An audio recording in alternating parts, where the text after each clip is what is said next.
జగన్ టైంలో అంతకుముందు తెలుగుదేశం అధికారంలో ఉన్నప్పుడు ఇంటెలిజెన్స్ చీఫ్‌గా చేసినటువంటి డీజీ స్థాయి అధికారి ఏబీ వెంకటేశ్వరరావు జగన్ అధికారంలోకి వచ్చినటువంటి సందర్భంలో ఇబ్బందులు ఎదుర్కొన్నారు. 5 ఏళ్ళు కూడా ఆయన్ని సస్పెన్షన్ పదే పదే అప్పుడున్న డీజీపీలు సస్పెండ్ చేస్తూ వచ్చారు. ఎందుకయ్యా అంటే ఏదో పెగాసస్ సాఫ్ట్‌వేర్ ఇజ్రాయెల్‌కి సంబంధించింది ప్రభుత్వంతో ప్రభుత్వం కలిసి కొనుక్కోవాల్సిందని ఒక ప్రైవేట్ సంస్థకి తన కొడుకుకి సంబంధించిన సంస్థ చేత కొనిపించారు అన్నటువంటిది.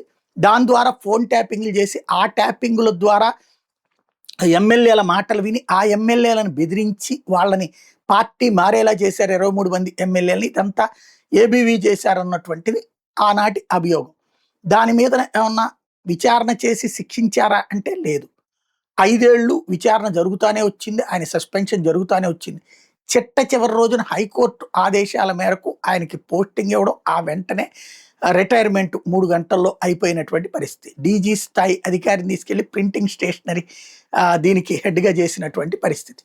అదొక విచిత్రమైనటువంటి ఇది.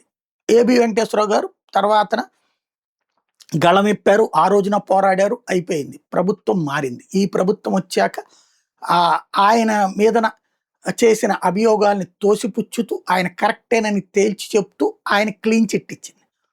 ఇప్పుడు ఆనాడు ఈ పనులు చేసినటువంటి అధికార యంత్రాంగం మొత్తానికి లీగల్ నోటీసులు సర్వ్ చేశారు ఏబీవీ. న్యాయ పోరాటానికి రంగంలోకి దిగారు. ఇప్పుడు ఆయన రిటైర్మెంట్ బెనిఫిట్స్, ఆయన్ని సస్పెండ్ చేసిన కాలపు ఆగిపోయిన జీతం ఇవన్నీ ఖచ్చితంగా చట్టబద్ధంగా ఇవ్వక తప్పదు. బట్ చర్యలు ఎవరి మీద ఉంటాయి? సస్పెన్షన్ తప్పని చర్య తీసుకునేటటువంటి పరిస్థితి ఉంటుందా ఆనాటి అధికార యంత్రాంగం మీద? ఇది కేవలం ప్రచారానికి నడుస్తుందనేది చూడాలి.